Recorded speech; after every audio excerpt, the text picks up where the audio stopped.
ఇక్కడ ఎంత విచిత్రం అంటే పొలంలో పని చేసుకుంటుంటే పొలం కాడ బండి ఆపితే పొలం కాడికి వచ్చి బండికి చలాన్ ఇస్తారాక.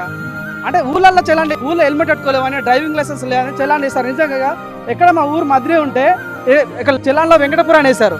అది చాలా అంటే పోలీసు చాలా కక్షపూరితంగా, చాలా కావాలని వాంటెడ్గా ఈ బండి ఇది ఎలక్ట్రికల్ బండి అక్క, దీనికి డ్రైవింగ్ లైసెన్స్ లేదంటాడు, నంబర్ ప్లేట్ లేదంటాడు.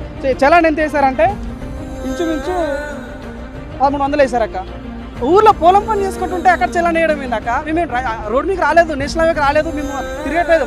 ఊర్లో పొలం పని చేసుకుంటుంటే ఆడికి వచ్చి బండికి ఫోటో తీసి చలాన్ వేశారు. నిజంగా అంటే చాలా బాధ కలిగించి ఈరోజు బాధ కలిగించి అంటే నిన్న ఎవరైతే మాతో పాటు బాధితులకు వచ్చారో వాళ్ళని అరెస్ట్ చేశారక్క. అంటే నాతో పాటు వచ్చిన వాళ్ళని అరెస్ట్ ఏం తప్పు చేశారక్క? మేము దౌర్జన్యాలు చేస్తాం, మేము రేపులు చేస్తలేదు, మా ఊరు కోసం పోరాడుతున్నాం, మా ఊరు బతకాలని పోరాడుతున్నాం. సో మామూలు మీద అట్టుకొని నిజంగా అరెస్ట్ చేస్తుంటే చాలా బాధ కలిగింది. అంటే చదువు మీ బీటెక్ చేసినాక నేను సో మాకు కూడా కెరీర్ ఉంటుంది, కానీ నా ఊరు కోసం ఆలోచించే ఉద్దేశంతో బాధ వేస్తుంటే మమ్మల్ని అరెస్ట్ చేస్తాం. దయచేసి ప్రతి ఒక్క రెస్పాండ్ దయచేసి